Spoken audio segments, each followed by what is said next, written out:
Hey guys, it's Lauren here. Welcome back to my YouTube channel.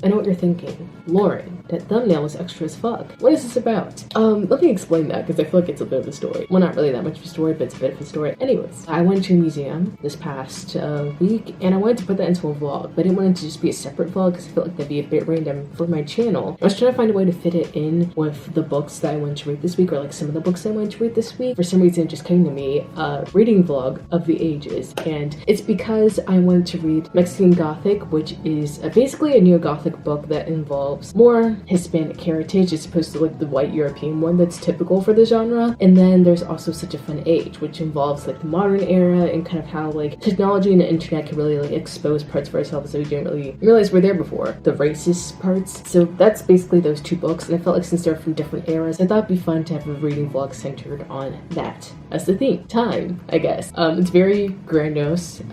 Yeah, not really what you'd expect from a reading vlog, but I just thought it'd fit for the thumbnail. I don't know. I'm not really sure what book I'm gonna read first, but those are the books I plan on reading for this video. Without further ado, let's just get into it.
I'm bugging.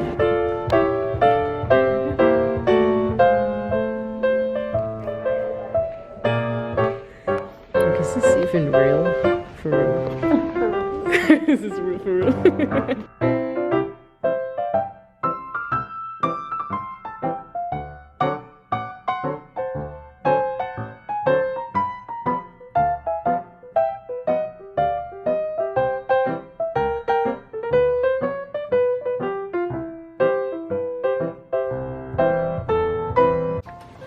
Okay, so I just wanted to update you guys. I started reading Such a Fun Age. It's just what I was in the mood for, and I'm about 6% of the way through. We jumped straight into the drama. So the main character is Amira, and she's the black nanny, obviously. I think she's in like her mid-20s, late 20s possibly, and she was kind of living her life. We start off the book of her like clubbing with her friends because it was one of their birthdays, so she was at a bar, and the mom of the kid that she's babysitting called her, and it was like really late at night, so it was kind of surprising, and called her and asked her to take care of their daughter Briar for a while because apparently there was an emergency or something came up. We don't really know the dynamic of the family yet, so anyways, that's what's happening. Amira leaves the bar. She goes to pick up the kid. Amira and one of her friends, Zara, they end up taking her to the grocery store because they need to buy groceries for the kid, and after that they end up dancing, and because of the dancing, one of the ladies at the store, definitely a white lady, called the security guard to come check because they didn't like the sight of a black woman with a white girl. Amira told the guard that she was babysitting Briar,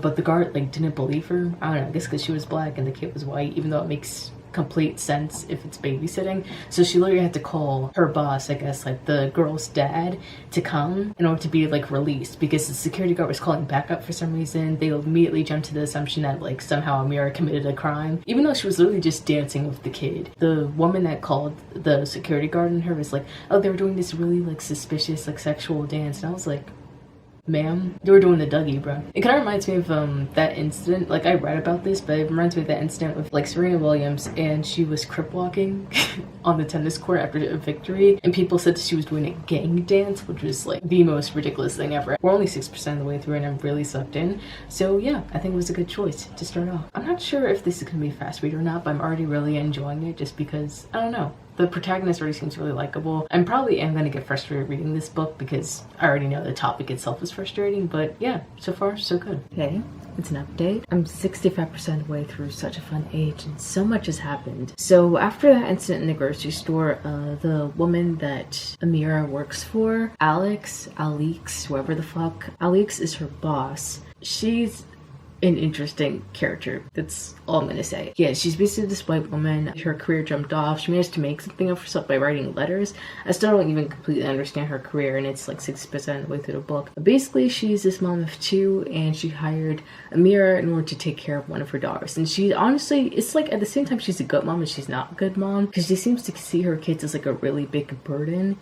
And I don't even know. The scene at the grocery store happened. They got her blood pumping and everything, but the story actually isn't as centered around that incident as much as I thought it'd be, because I thought the video of the police officer just like highly questioning Amira, I thought that would go on Twitter or something and get viral, and that'd be the story of the book. But what actually happened is that, oh, by the way, I'm gonna get into spoilers, so if you don't want to hear spoilers, just move on. But what actually happened is that this guy named Kelly, I think he goes to like Penn State or something like that, he ends up becoming a love interest for Amira, and he basically like filmed the entire thing, and he like emailed her the video and said like she could use it if she wanted to, and after that they ended up dating. That's like part of the story. The story, I feel like it doesn't actually have a plot, not necessarily. It kind of just follows the dynamic between Amira and Alex and the way that they view each other and the way they act. And another thing, I like this book because there's no person that's perfect, and each character has their own flaws, like their own weird things. So for example, Alex, it's like she tries her hardest to make herself like look cool. Like she cares like a little too much about the way people see her, and she cares a lot about the way she comes off. So like for example, after the incident at the grocery store, she like tried really hard to be friendly to Amira, even though she never tried to be friendly to her before. It was just really strange to read her thought process about that. Another thing, like Kelly,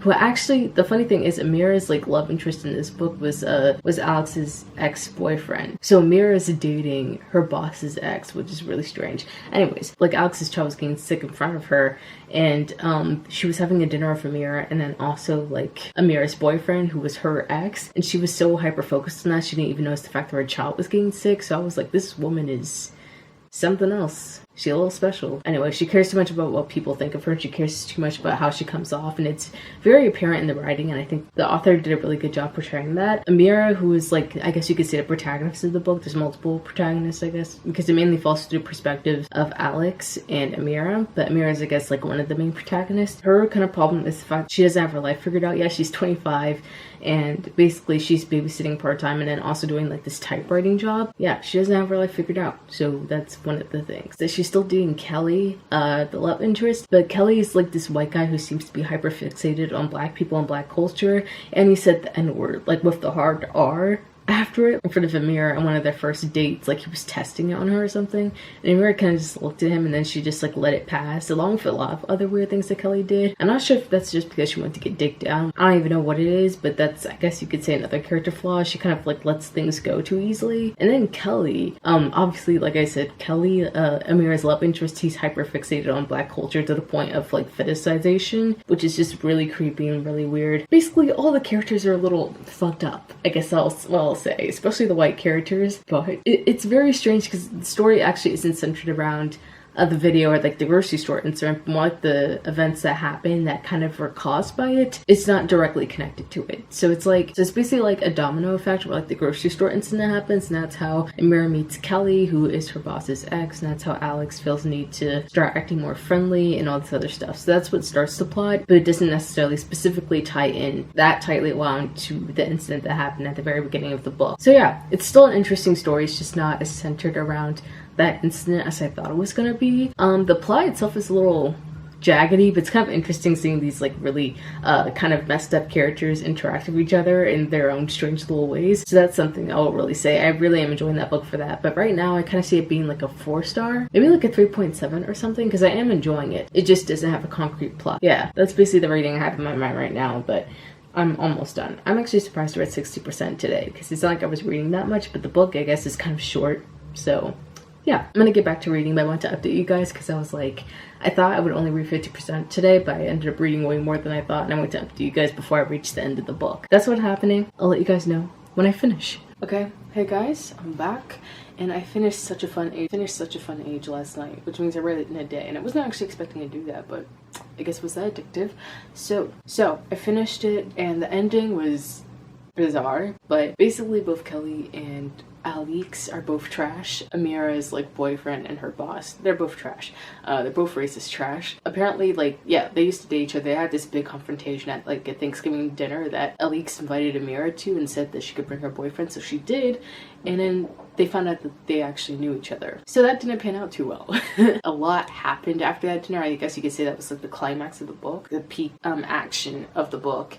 And like after that, they kind of like both accused each other of like doing racist things or doing like terrible things to each other, to Amira. And Amira's like, the fuck? Amira's like the most chill character in this book, but since I'm like, girl, accept the warning signs, bro. Like, come on. After Alex found out that Amira was dating Kelly, she, I don't even know, for some reason she's still obsessed with her ex from high school, even though she's like a 35-year-old woman with 2 kids. I don't really understand it. It just made her seem more pathetic in my eyes. Like after that I was like, damn, like I knew he was pathetic, but this is like really pathetic. She tried to confront Kelly and tell him to stop seeing Amira. He said no, get the fuck out. So she goes through Amira's email. That's another thing. Throughout the entirety of the book, Alex just continuously invades Amira's privacy by going through her like email and like going through her phone whenever she leaves her phone open. It was so strange. She did it in like such a stalker manner, but she wanted to like feel like she was close to Amira or something. Instead of actually talking to her, she'd just go through her shit, which is like, the way I would leave so fast if I ever had to be in that situation, I would leave so fucking fast. She saw the video that Kelly like emailed to Amira from the incident at the grocery store, what started this whole plot in the first place. And despite Amira's wishes, she didn't want it to be leaked because she was looking for jobs after that incident, and she didn't want it to like make her like out to be in a certain light or like dissuade companies for wanting to hire her. But Alex leaked it, and despite Kelly's that way, like Kelly and Amira would break up, which is like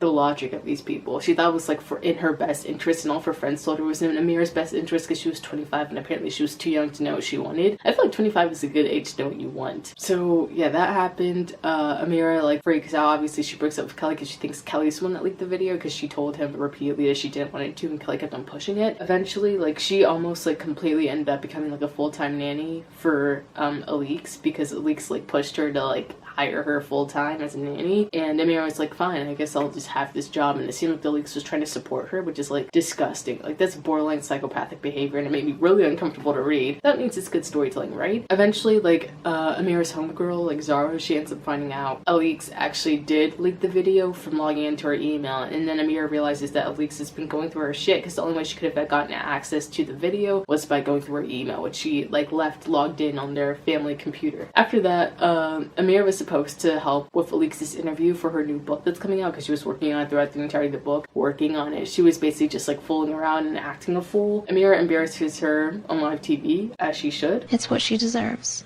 And she ends up dipping out of that job forever, and she stays broken up with Kelly. Neither Alex or Kelly really changed. They both stay in like their racist tendencies. Like Alex got another like mammy, and Kelly got another black girlfriend. In the ending of the book, I don't even know how I feel, but I'm just glad that Amira is not with either of those two anymore, because they're both toxic and kind of insane. Actually really insane. Anyways, I finished the book. Very entertaining. I hope I never find myself in those situations. Like, oh, the people you're surrounded with are psychotic. It turned into a 60 minutes episode. I don't even know. I ended up giving it 3.7. I just don't know how I feel about the ending. So I gave it 3.7 stars. And I felt like there wasn't like that much of a concrete plot to follow throughout like at least half of the book. And then the other half was like when Kelly and Alex met. And then there's all that. Anyways, I finished the book. I did enjoy it. It was pretty entertaining to read. And now I'm probably going to move on to Mexican Gothic. And we'll see what happens there. I'm kind of interested because I know it's like a Gothic book, and I've read some Gothic texts before, and like because of English classes, I'm excited to see exactly where this goes. I've heard some like weird shit happen, so hopefully it never doesn't make me like nauseous or whatever the fuck. I don't know. I'm still happy to read it.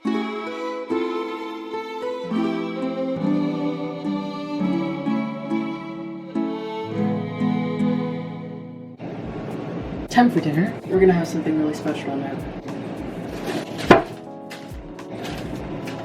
Ramen, the food of champions, or as my people call it, Indomie. You know.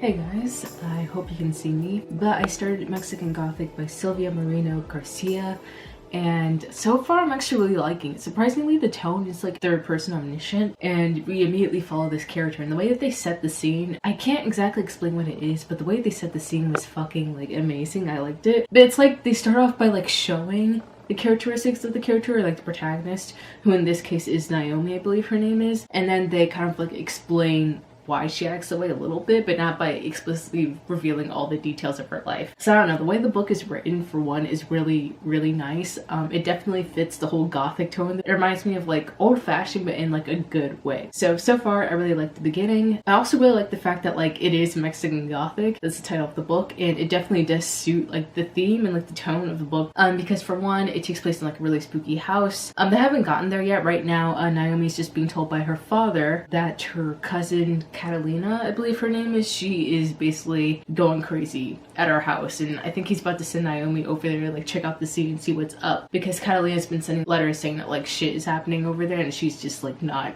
for it. I feel like in Gothic storytelling there's always like some sort of heroine who needs to be rescued by a hero. In this case, I think Catalina is the heroine, and it says that she's going crazy. She's living in this big mansion alone with like this mysterious husband of hers who I think she just met, like she barely knew him when she met him, and basically I think the person supposed to play the hero is Naomi, which is new because I feel like for a lot of Gothic texts, like the hero is usually like a guy, or even if it does take place from like the female perspective, that female perspective person is being saved by whoever the male person is. At least like from what I remember from reading Gothic texts from my English classes. So I like the fact that like Naomi clearly is going to be the hero in this case. I like the fact that it doesn't immediately take place in the house, but she's traveling to the house, because that also suits into Gothic themes. And I don't know, I like how similar it is to Gothic themes, but it still like has its own unique tone to it, and it definitely feels neo-Gothic. That's all I'm gonna say. Yeah, but I'm enjoying it. It's like a breath of fresh air, because I feel like I haven't read a book with this tone in a while. I don't know, I really like it. It's so weird, but Such a Fun Age also had kind of a unique tone to it, and so does this book. I liked Such a Fun Age, and I have a feeling I'm really gonna like this one because a ton of people have recommended it, so I'm excited. But yeah, I'll update you guys when I have something else to say. It might be at the 25% mark, 50%, I don't know, whenever I feel like it.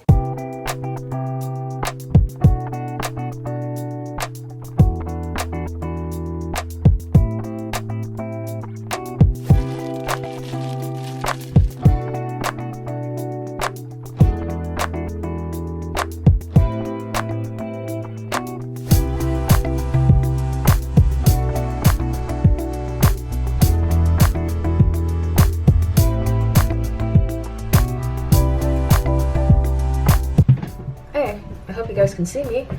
So this is what I ended up with. I had a ton of stickers from Christmas, and I've been sketching and just painting more because that was one of my resolutions, and I'm having fun doing it. But I realized that I probably had to take like the main sticker off of my sketchbook and actually put like some sort of decoration personalization thing. So I did it, and I'm actually pretty happy with it. It already makes me happy holding it because I feel like I'm an actual artist. I'm not. I literally just do this shit for fun, but that's pretty much what I have right now. I might do a sketchbook flip through at the end of the year. We'll see, because I've been watching a couple of those. Anyways, this literally has nothing to do with reading. I just wanted to show you guys because I was having so much fun doing it. I did say this is the reading vlog of the ages, you know, anything goes, but who knows, I may start integrating more of my drawing and shit onto this channel. Probably not that much because it's still mainly a book channel, but like occasionally on some vlogs when it like makes sense, like manga reading vlogs or for graphic novel shit, that kind of stuff, and maybe just like randomly in other reading vlogs as well. But you'll probably be seeing more of that this year and from thenceforth. I don't even know what I'm saying. Does that make any sense? Anyways, that's the sketchbook. It's pretty. You'll be seeing more of her. So, anyways, Mexican Gothic reading updates. I have reached chapter 5, I believe, and I think there's 27 chapters. I'm reading it on this other reading app that isn't Kindle, so I have no idea what percentage I'm on, but I'm like a decent amount of the way through. Probably, I guess, if I were to guess, it'd be like 15% or something of the way through. So I could give you guys a decent update, right? So, Naomi, I believe that's her name. I hope I'm not pronouncing it wrong, but Naomi decided to visit her cousin, Catalina, at the place that she lives. And basically she had to travel from, I think she lives somewhere in Latin America, I don't really know, but she had to travel from there to this European place, I believe. And it's really weird because the house that she's visiting, like the person that Catalina decided to marry, he comes from a family of basically like people that used slaves or like workers that obviously they weren't paying as much. So they used a lot of Mexican labor, which is weird because he married a Mexican girl. And they used a lot of Mexican labor and they kind of had like their bodies at their manor. So it's a little strange. It's kind of creepy. The place is typical of most Gothic settings. Like the house seems like it's alive in its own way. And the fact that it's dead, like it gives off such a dead vibe. The people there are pretty mysterious. They don't like to interact much. Literally, they eat their dinners and their lunches in complete silence. Like that's a rule at the house. And another rule is that they don't really talk. Another thing is that Howard, I believe he's like one of the heads of the house or whatever. He's a relative of Virgil, who is the husband of Catalina. When Naomi met him, he said that she was like really dark, but the fact that she was pretty made up for it. And she was like, bitch, how am I supposed to take that? So so that's what happened there. So like the family is like weirdly, like they're all really pale, fair haired, you know, they're basically as white as can be, and they just have a really weird history with like Mexican people and like their heritage and just people of color in general. So Naomi feels like pretty uncomfortable there. She has this one guy named Francis, I believe, and that's the cousin of Virgil, and he seems chill. Like they talk occasionally and you know they have fun together. I like reading their interactions. Nothing overly creepy has happened yet, but you know, it's definitely leading on.